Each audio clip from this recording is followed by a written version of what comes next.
أهلا بيكم. الصورة دي للدكتور الشاب أسامة توفيق من مركز ياهيا بمحافظة الشرقية.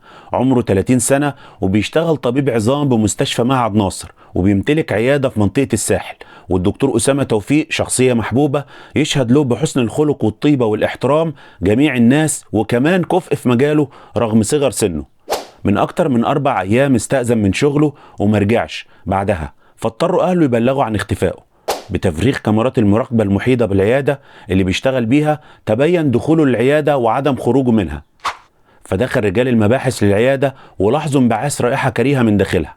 بالفحص عثر على جثة الطبيب مشوهة ومدفونة في حفرة داخل العيادة، وتم نقلها لسلكة الموتى تحت تصرف جهة التحقيق اللي أمرت بتشريح الجثة ثم دفنها. وبتكثيف التحقيقات تبين ان الدكتور اسامه تم قتله غدرا، واللي قتله صديق عمره قتله لغيرته الشديده منه لمجرد انه دكتور ناجح، وكمان دفنه داخل عيادته. وما اكتفاش بكده، كمان ده مشي في جنازته. كمان التحقيقات كشفت عن وجود علاقه آسمة جمعت بين صديقه الطبيب المتهم الاول ومحاميه، بينهم علاقه غير شرعيه. المتهمين الثلاثة اتفقوا بينهم على خطف الطبيب ومساومة أسرته اللي بتقيم بمحافظة الشرقية على مبلغ مالي قدره 200 ألف دولار أمريكي. المتهم الأول اتفق مع المحامية على استدراج المجني عليه للعيادة، وبالفعل نفذت له ما أراد، وتمكنوا بمعاونة ممرض ثالث من تخدير الطبيب ليتمكنوا من احتجازه وطلب فدية من أسرته. الدكتور أسامة توفى نتيجة الجرعة الزايدة من المخدر، فهداهم تفكيرهم لنبش حفرة عمقها متر أسفل العيادة ودفنوا بيها وعدم إخبار ذويه.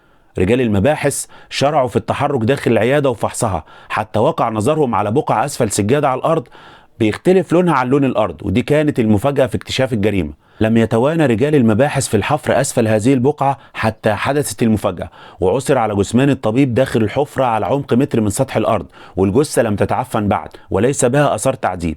وهنا تكشفت الجريمة، وتمكن رجال المباحث من القبض على المتهمين اللي اعترفوا بجريمتهم، وانهم استدرجوا الطبيب بواسطة المتهمة الثانية وهي المحامية، وحاولوا احتجازه تحت تأثير المخدر وطلب فدية من أسرته. مفيش لا ضمير ولا دين ولا أصول ولا عشرة. في النهاية مفيش كلمات نرسي بيها هذا الشاب اللي راح غدر على ايد أعز أصدقائه وحرم من حقه في الحياة. دفع القتل هنا بسبب طمع القاتل في فلوس زميله المجني عليه. عقلك البشري مش قادر يستوعب ازاي طبيب عظام كان في اعلى قمة الهرم التعليمي يخطط ويقتل زميله بطريقة بشعة جدا، ثم يستدرجه ويخدره ويدفنه داخل عيادته. لكن اللي عايز اقوله ان الجريمة والعنف ما يفرقوش بين طبيب وبلطجي، جاهل ومتعلم. اللي اعرفه كمان اننا توحشنا وابتعدنا عن ديننا، عشان كده زادت الاطماع وانعدمت التربية والقيم.